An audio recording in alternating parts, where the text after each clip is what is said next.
Wakorintho wa kwanza sura ile ya 11, Mtume Paulo anaungana hili akitoa maelekezo jinsi na yeye alipokea kwa Bwana maagizo haya. Bwana asifiwe sana. Amen.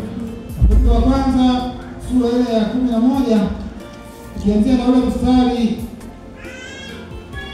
wa 23, anasema kwa maana mimi nalipokea kwa Bwana kwamba Yesu kule alitoa mkate akaumega, ilikuwa ni kielelezo tu kwamba huu ni kielelezo cha mwili wa Yesu Kristo. Bwana asifiwe. Sio mwili wa Yesu halisi, ile ni kielelezo. Kwa tendo la imani tunaposhiriki, anasema tunafanya ushirika na yeye. Kwa hiyo katika siku ile alitoa mkate akaumega akashukuru. Kuna mtu anashuhuda?